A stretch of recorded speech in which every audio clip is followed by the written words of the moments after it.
प्रधानमंत्री जी जो भी कुछ कहते हैं उसका देश अनुसरण नहीं करता है। प्रधानमंत्री जी अभी कर्नाटका के चुनाव में गए थे, अब बजरंगबली को याद किया था उन्होंने, तो बजरंगबली भी को मालूम हो गया है कि असली भक्त हमारे नहीं हैं, ये नकली भक्त हैं। तो बजरंगबली ने भी उतना ही बढ़िया से आशीर्वाद दिया कि जिस तरह से वो आशीर्वाद मांगे थे, बैरन वापस उनको आना पड़ा और कर्नाटक में बुरी तरह से उनकी पराजित हुई।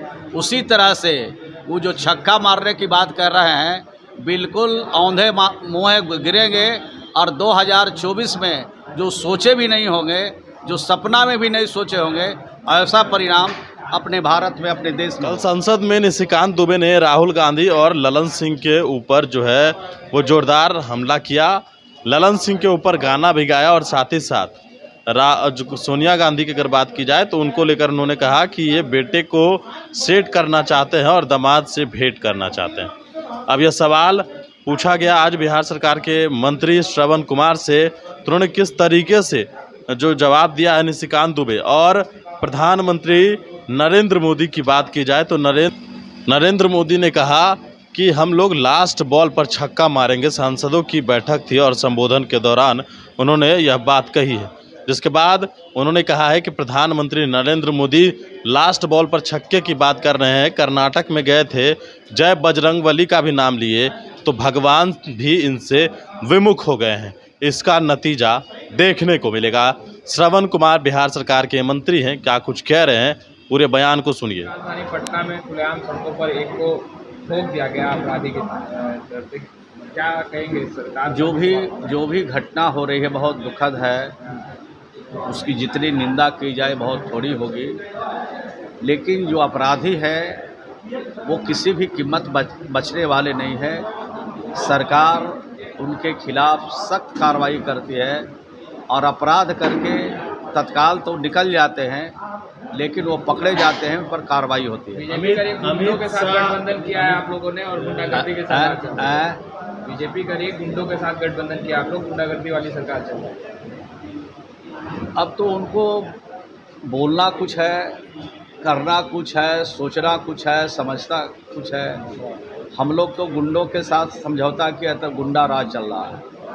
ये मणिपुर में जो घटना हुई है, हरियाणा में जो घटना हुई है, उत्तर प्रदेश में जो घटनाएं हो रही है, उन्होंने किसके साथ समझौता किया, किसके साथ गठजोड़ किया, और वहाँ पर जो घटनाएं हो रही है पूरे देश, पूरी दुनिया में जो इस घटना की जानकारी लोगों को मिली है, घटना को जिस तरह से वहाँ पर किया गया है, वो पूरा देश, आज पूरा दुनिया शर्मसार है।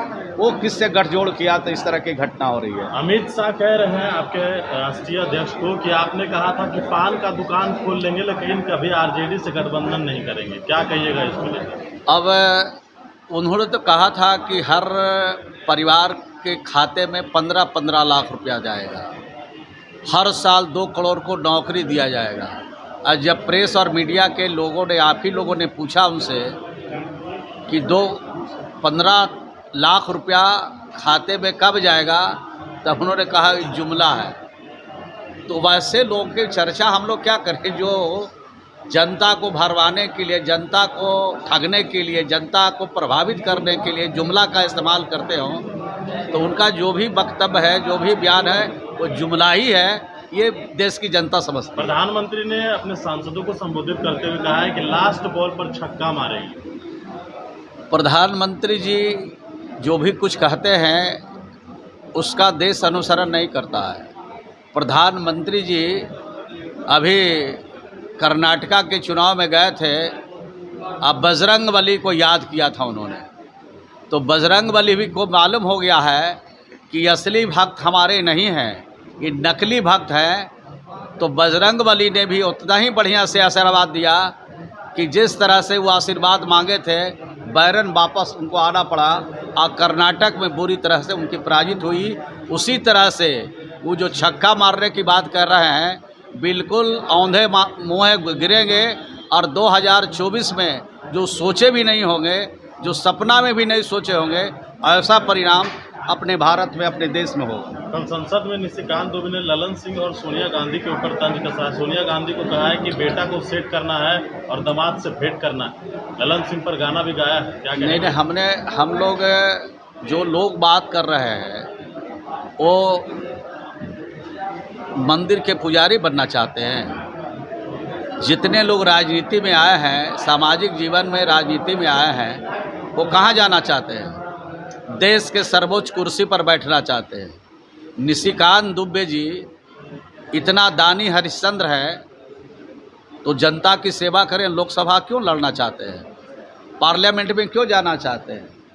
तो जो लोग उपदेश दूसरे के लिए देते हैं और अपने लिए वो कुछ सोचते नहीं है, ऐसे उपदेश दाता से देश सावधान हो रहा है।